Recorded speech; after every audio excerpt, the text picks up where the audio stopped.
ValveTime.net. Hi, and welcome to the ValveTime News. Each week, we'll bring you the biggest talking points regarding Valve software and the community. Now, the news.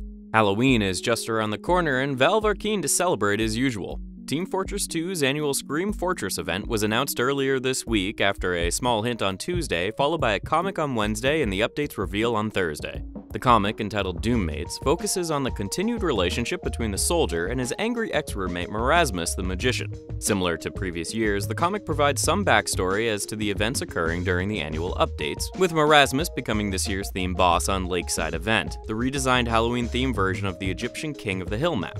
The map features a variety of new gameplay additions, including the Wheel of Fate, which determines random buffs or nerfs for players upon the control point's capture, and Magic Spells, a new tool item capable of manipulating items in your backpack to give them new effects, such as shifting paint colors, ghost summoning, flaming footsteps, along many others. The map also features a few balancing tweaks to the original Lakeside map, including new balcony and platform positions, allowing players to get a height advantage over the enemy team and, more importantly, Marasmus. Valve are treating both public and man vs. machine players equally, providing an alternative theme version of the Coal Town MVM map, which now features zombies instead of robots. The new variant features a single extremely long wave named Wave 666. The map is extremely similar to Coal Town in layout, but features a major aesthetic redesign.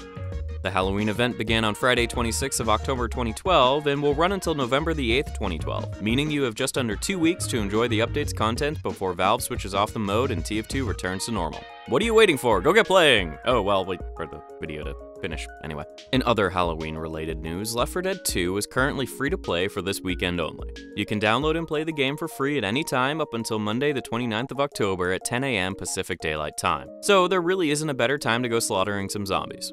If you don't have the time to play it this weekend, or you've tried it out and want to continue playing after the 10 a.m. deadline is up, then the current 75% discount is right up your alley. Don't forget Left 4 Dead 2 now contains most of the original Left 4 Dead's content, so you really are getting 2 games for the price of 1. This week saw the first birthday of the Steam Workshop, Valve's official mod database, which was released on Steam last year on October 22, 2011.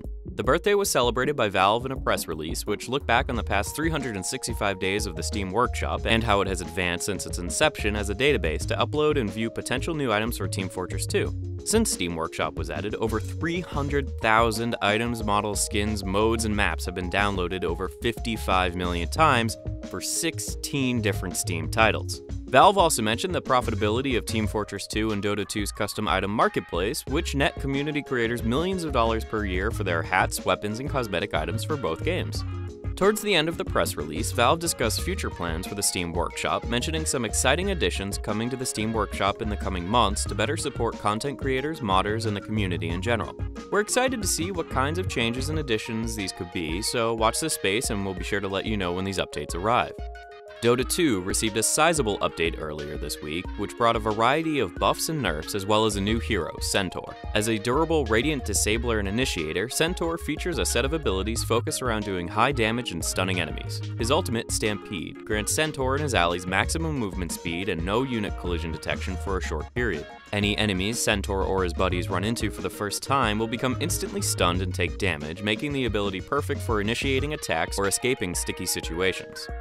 Several UI, skin, and model updates we've mentioned in previous weeks were implemented, as well as a bunch more Halloween-themed props, particle effects, and UI additions. While the Halloween map is not yet implemented, we imagine it'll activate early this week, possibly on Tuesday. Valve like Tuesdays. Many other unreleased items were added, including a silly Dragon Courier, as well as several cosmetic items for Invoker, Anti-Mage, and Death Prophet. Particle effects and models found in the game files also further hint at the upcoming tutorial mode, which will teach new players the basic fundamentals of the game in a manner we imagine will be similar to the Team Fortress 2 tutorial levels implemented a while back. As usual, a link to Cyborg Matt's extensive changelog will be available in the video description. Keep an eye out in the next few days for the inclusion of the Halloween map in Dota, as well as the possible inclusion of a new Halloween-themed game mode. Last week, we told you about a new CSGO Pro Tips video series Valve were releasing related to Counter-Strike Global Offensive's growing competitive scene.